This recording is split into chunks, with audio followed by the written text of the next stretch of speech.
India की number 1 choice Bharat matrimony. Balochistan के 12 प्रांतों में भीषण जंग जारी है। 64 इलाकों में बीएलए और पाकिस्तान की फौज आमने सामने है। 53 से ज्यादा जगहों पर बीएलए ने कब्जे का दावा किया है। हमले में अब तक 280 पाकिस्तानी सैनिकों की मौत की खबर है। ये आंकड़ा कुछ एक सोर्सेज बता रहे हैं कि 300 के भी पार है। ये बहुत बड़ा हमला बोला गया है पाकिस्तानी आर्मी के ऊपर। बिलाल बलोच साहब, आपके पास क्या इंफॉर्मेशन है और आप इसको कैसे देख रहे हैं? देखिए, अभी तक जो इन्फॉर्मेशन है वहाँ पे अभी तक इंटरनेट और मोबाइल बंद है। वहाँ से कुछ भी खबरें नहीं आ रही हैं। ये बात उनके जो मिनिस्टर हैं उन्होंने खुद अपने फ्लोर पे कहा है कि वहाँ पे 4 दिन से कोई इन्फॉर्मेशन नहीं है। और पाकिस्तानी मीडिया और पाकिस्तानी के जो माशरे में जितने भी ये मुफक्कर और ये सियासतदान और ये जर्नलिस्ट और ये इंटेलेक्चुअल जो भी बैठे हैं, बदकिस्मती इस माशरे के, वो अपने लोगों से झूठ बोल रहे हैं, मुसलसल झूठ बोल रहे हैं। उसी तरीके का झूठ बोल रहे हैं जिस तरह के झूठ वो 1971 में बोलते थे कि पता नहीं हमारी फौज आगे बढ़े। वही झूठ आज भी बोल रहे हैं। बल्कि आज तो वो ऐसा भी कर रहे हैं, डिजिटल मीडिया का यूज करके दूसरे बलोच नहीं है उनके चेहरों को बुलर करके मुख्तलिफ किस्म के प्रोपेगेंडे भी फैला रहे हैं। तो मैं ये नहीं समझता कि इनसे इनको कुछ हासिल होगा। हाँ, ये सब करने से उनकी बदनामी और बढ़ेगी। इनको असल मुद्दे को सद के दिल से एक्सेप्ट करना पड़ेगा कि बलोच अब तंग आ चुके हैं। और इसमें कोई दो राय नहीं है कि पाकिस्तान अगर ऑटोनॉमी देगा या सेल्फ डिटरमिनेशन देगा। पाकिस्तान यूएन का मेंबर मुल्क है, चार्टर उन्होंने साइन किया हो, तो यूएन के चार्टर में सब कुछ है। बाकी मैं बार बार कह चुका हूं कि Balochistan point of no return पे पहुंच चुका है। आप जो भी कर लें, आप जितने भी प्रोपेगेंडा कर लें, मैं तो बोल रहा हूं कि नोम चोम्स्की जैसे करोड़ों करोड़ों लोग लेके आए, मगर जब वो रात को सुबह कहेगा तो लोग यकीन नहीं करेंगे। वो तो मतलब रियलिटी है। और बलूचिस्तान में हालात इस वक्त ऐसे ही हैं।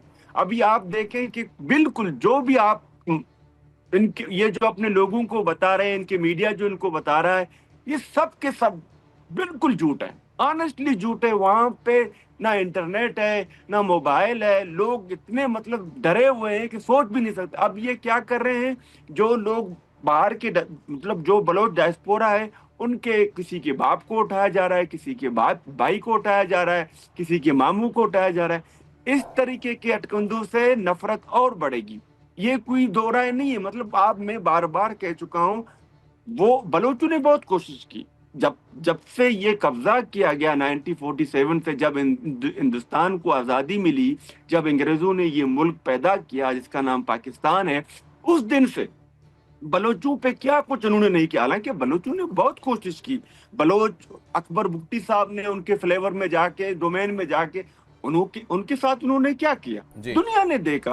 और जब भी बलोच जाते हैं अपने हुकूक की बात करते हैं, लड़कियां औरतें जाती हैं, ये मतलब वो इस्लामाबाद मार्च करके गए। उनको सिर्फ ये कहना था कि आप हमें ये बताएं कि हमारे जितने भी मिसिंग पर्सन हजारों में वो जिंदा भी हैं या नहीं। आपने उनकी तस्लील करते हैं, आप उन पे गटर का गंदा पानी फेंकते हैं। और अभी भी आप देखें कि मारंग साहबा को ऐसे केसों में बंद किया है जैसे कि उनकी कोई तुक्की नहीं है। तो इस तरीके के हथकंडे करना, और ये कहते, और जो भी स्टेट चाहती है, मतलब पाकिस्तानी पंजाबी एस्टेब्लिशमेंट चाहती है अपने किराए के जो लोग हैं उनको लाके बलूचिस्तान में हुकूमत शो करते हैं कि ये प्रोफेशनल, जिनको उनके घर वाले नहीं जानते। तो इस तरह की चीजें करने से मैं नहीं समझता कि हालात बेहतर हो जाएंगे। इनको आजादी देनी पड़ेगी, ऑटोनॉमी देनी पड़ेगी। और ये पाकिस्तान ने ट्रीटी साइन किया है, तो आई डोंट थिंक सो कि पाकिस्तान, अब देखें क्या होता है, मगर मैं नहीं समझता। देखो दुनिया में आपने देखा है, बात को यहाँ रोककर कुछ एक बातें मैं बता देना चाहता हूं, आपके पास लौटूंगा। बिलाल बलोच साहब का कहना है कि पॉइंट ऑफ नो रिटर्न पर अब बलोचिस्तान पहुंच गया है।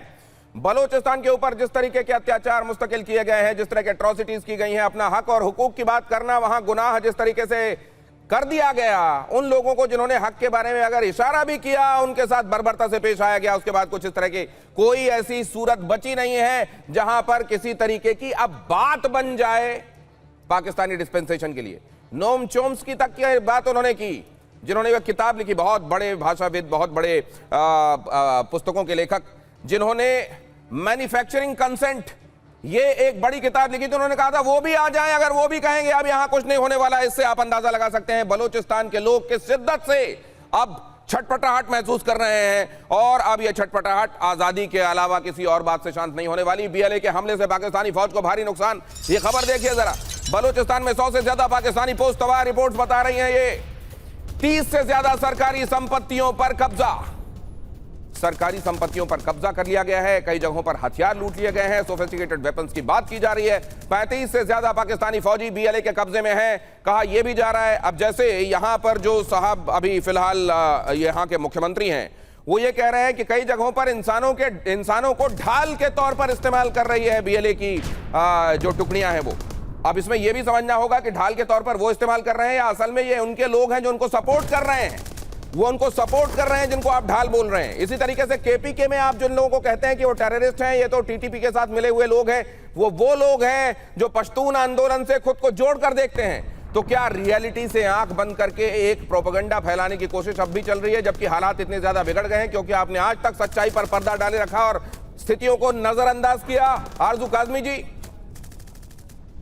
देखिए डेफिनेटली अगर इन्होंने बलूचिस्तान के इश्यूज को सीरियसली लिया होता शुरू से और वहाँ के लोगों से बात की होती, उनकी डिमांड्स को सुना होता, उनकी कई डिमांड्स ऐसी हैं जिसको कि इन्हें पूरा किया जाना चाहिए था, वो ऐसा नहीं किया। एक बार नहीं कई बार वो लोग इस्लामाबाद पहुंचे हैं, इस्लामाबाद प्रेस क्लब के सामने बैठे हैं। उनमें से कई लोगों से मैंने इंटरव्यू या छोटे क्लिप भी उनसे बातचीत के बनाए हैं, जो यही कह रहे थे कि सिर्फ हमें ये बता दिया जाए कि हमारे लोग कहाँ हैं, अगर उन्होंने कोई जुर्म किया है तो उनको सजा दें और अगर कुछ नहीं किया तो उनको छोड़ दिया जाए। कम से कम ये तो बता दें कि वो जिंदा हैं या नहीं।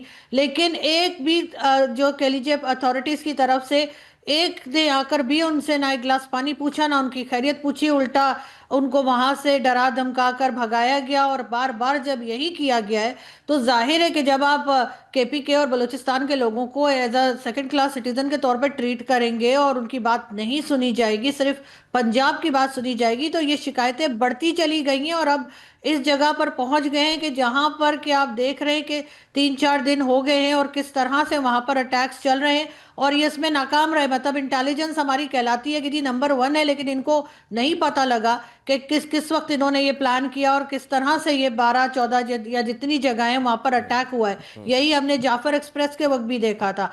मुसलसल नाकामी देखने को मिल रही है पाकिस्तान की गवर्नमेंट को। लेकिन यहाँ बिलाल बलोच साहब कुछ कहना चाहते हैं, बीच में उन्होंने मुझको इशारा किया। बिलाल बलोच साहब मैं आपके पास आता हूं, लेकिन उससे भी ज्यादा हैरानी मुझको इस बात पर होती है कि अपनी नाकामी को स्वीकारने के बजाय अफगानिस्तान के ऊपर ठीकरा फोड़ा जाता है कि इनको असल में अफगानिस्तान से सपोर्ट मिल रहा है, वहां से वेपन्स मिल रहे हैं, वहां से ट्रेनिंग मिल रही है।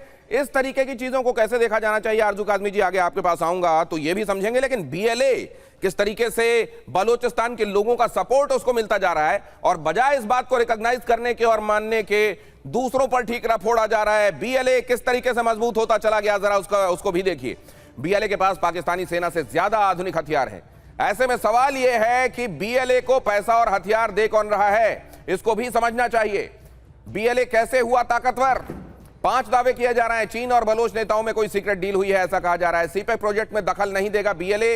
यह भी कहा गया कि अगर चीन उनको यह अश्योर करता है कि उनको हथियार मिलते रहेंगे और जहां जरूरत होगी उनकी मदद होती रहेगी तो वो सीपेक को बनने देंगे। बीएलए को हर तरीके से मदद करेगा चीन, ये उनको बदले में अश्योर किया गया। पाकिस्तान और यूनाइटेड स्टेट्स की जो डील है वो रद्द करने की साजिश न हो, इसलिए भी कहा जा रहा है कि इनको सपोर्ट मिल सकता है।